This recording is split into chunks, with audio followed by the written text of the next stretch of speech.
السلام عليكم. ايوه انا عامل قصور رئاسيه وهعمل. هي ليا؟ انا باخد من كلام سيادتك. وفي حاجه بس انا والله ما فاهمها، انا عايز اسال بس مش اكتر. هو ايه لازمه القصور الرئاسيه؟ يعني ايه لازمه ان مصر يبقى عندها 30 قصر رئاسي؟ ليه؟ ممكن افهم. على فكره، مصر لما تحولت من دوله ملكيه لدوله جمهوريه، عبد الناصر طلع قال دلوقتي اصبح رئيس الجمهوريه بيشتغل موظف باجر. قال كده، بيشتغل موظف باجر. وانا مش هقول ان انتوا ان رؤساء الجمهوريه هم اللي بنوا القصور الرئاسيه، لا، القصور الرئاسيه دي كانت مبنيه من ايام الملك فاروق، وانتوا حطيتوا ايدكم عليها وبقى ده بيت قصر الرئيس. مفيش مشكله. ايه لازمه ان احنا نعمل تاني؟ ليه؟ هل انتوا مثلا كرؤساء جمهوريه بتتباهوا بالكلام ده قدام بعض مثلا؟ يعني بتقعدوا مثلا تقولوا انا عندي 30 قصر رئاسي، بقى 31 دلوقتي بتاع العاصمه الاداريه. انا مش فاهم، والله العظيم ما فاهم. يعني ليه؟ يعني رئيس الجمهوريه بقى راجل موظف باجر، والدوله وفرت له كمان مسكن. ليه يبقوا 30 قصر او 31 قصر؟ طبعا انا بتكلم على القصر الرئاسي اللي معمول في العاصمه الاداريه، والحاجه الفخمه جدا والبهرجه الجميله. والقصر ده متكلف زي ما انا سمعت والله اعلم 4 مليار دولار، 4 مليار جنيه، 4 مليار جنيه. ممكن اعرف القصر ده لازمته ايه؟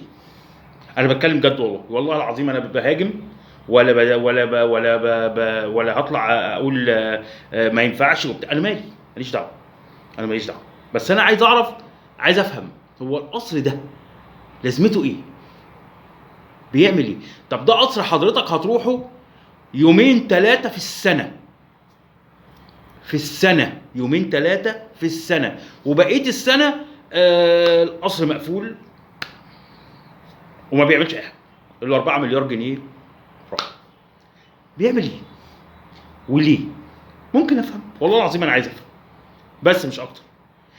يعني انتوا اللجان طالعه تقول ايه؟ اردوغان منبهر وعمال يبص ويضرب بايده وكف وكف ومنبهر ومبسوط قوي اردوغان لسان حاله بيقول امال انتوا بتعملوا قروض وتستلفوا ليه؟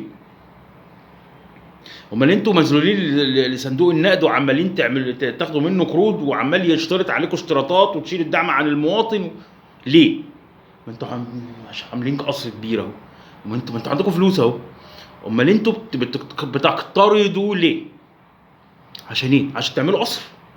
يعني انت رايح تعمل قرض يا مواطن، انا اتكلم عن المواطن المصري العادي. ممكن مواطن مصري يروح يعمل قرض عشان وهو قاعد في شقه عشان يروح يشتري فيلا؟ يعمل قرض عشان يشتري فيلا فهو قاعد في شقه؟ ما ينفعش.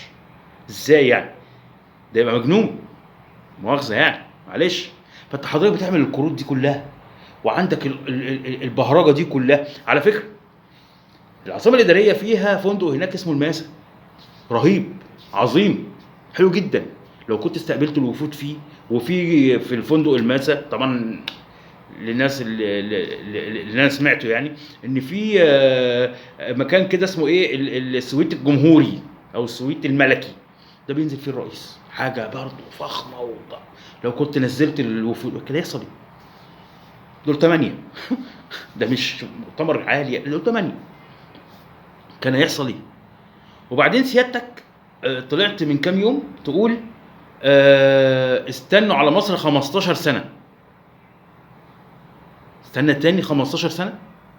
طب وهو انا عايز اسال سؤال حضرتك، طبعا ايه، قلت 6 شهور وبعدين قلت سنه وبعدين، فحضرتك اختصرتها بقى قلت ايه 15 سنه عشان ما حدش يوجع دماغي بعد كده اقول بقى ايه انت قلت استنى وبتاع.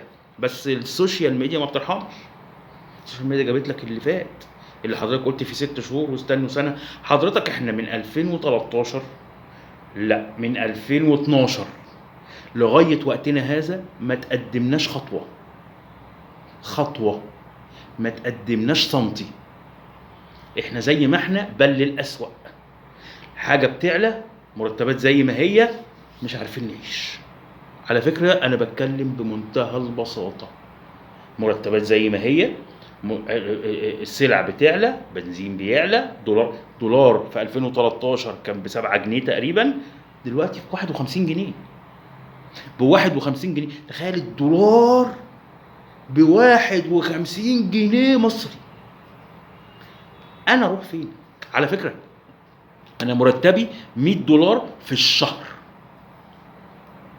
اضحكوا عليا طبعا، 100 دولار في الشهر، بيت وعيله واولاد ومدارس واكل وشرب، كل حاجه، وميه وكهرباء ونور وكل حاجه. 100 دولار في الشهر، اعمل بيهم ايه؟ انا بقى لما اطلع اتكلم بره مثلا على لحد مثلا من دول الخليج، او اقول لهم ده انا يعني العيشه هنا وحشه وبتاع، او العيشه صعبه والحاجات غاليه، يقول لك يا عم ده انت باني قصر، ده احنا شفنا القصر اتوهمنا. هيقول لي كده احنا شفنا القصر اتوهمنا. هو فعلا يوهم، وحضرتك بتطالبني برضو استنى 15 سنه. طبعا حضرتك عامل حسابك ان 15 سنه ده ممكن تكون القيامه قامت، ما تكونش في حياه اصلا، القيامه قامت، سيبوني بقى انا وبعدين انا عايز اسال سؤال، هو الحكومه بتعمل ايه؟ حكومه كل شغلتها انها تبرر بس. الطماطم غليت عشان المحصول مش عارف حصل فيه ايه، البطاطس غاليه عشان مش عارف ايه حصل فيه ايه. ما طلعتش مره تقول مبروك يا جماعه احنا اخبار حلوه، احنا الحاجات رخصت. يعني 4 مليار اللي حضرتك حطيتهم في القصر دول، لو حضرتك رميتهم في السوق ينزلوا الحاجه ويرخصوا الحاجه، والله العظيم انا على فكره انا هقول لك على حاجه، انا لو الحاجه رخيصه ومرتبي اللي هو ال100 دولار في الشهر بيكفيني انا وبيتي وعيالي ومبسوطين، اقسم بالله تعمل مليون قصر، اعمل 100 قصر يا باشا براحتك. انما ما تجيش تعمل قصر يا باشا وانا مش لاقي اكل، وانا تعبان، وانا بتسلف والله عشان اكمل شهري، ولما اقبض اسد وبعدين استلف. الحياه بقت كده، الحياه دلوقتي بقت معانا ايه؟ اكل وشرب، اكل وشرب، اكل وشرب، مش عارف اكفي الاكل والشرب، بس مفيش حياه، مفيش الحاجات اللي كنا بنعملها قبل 2011. قبل 2011 كنا بنتفسح وبنخرج وبنصيف وبناكل وبنشرب وراكبين عربيات، والله العظيم اقسم بالله احنا افتقرنا، احنا اتنكسنا، احنا في نكسه حقيقيه، نكسه حقيقيه. فحضرتك يا باشا انا والله ما طالع بهاجم، انا والله ما طالع بهاجم، انا طالع بس استفسر. حضرتك عايز نستنى 15 سنه كمان؟ يعني احنا هنفضل في اللي احنا فيه ده 15 سنه، وبعد ال 15 سنه هنحس بالفرق؟ طب ما احنا مستنيين بقى لنا 10 سنين 11 سنه بالظبط ما حسيناش بحاجه.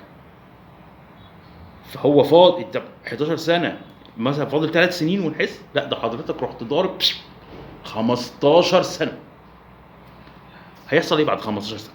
هنكون متنا، وهنورث الفقر والجوع والمرض لعيالنا. ما هي الحياه كلها كده. احنا هنعمل ايه يا باشا؟ السوشيال ميديا ما بترحمش، وبطالبكم بحاجه، ما تطلعوش تضربوا قرارات، ما تطلعوش تضربوا تصاريح. السوشيال ميديا ما بترحمش، هتجيب اللي قلته قبل كده وتجيب اللي قلته بعد كده وتجيب كل حاجه. دي بس كانت فضفضه كده خفيفه، لان انا بستفز وانا شايف ومش قادر. اشوفكم الحلقه الجايه.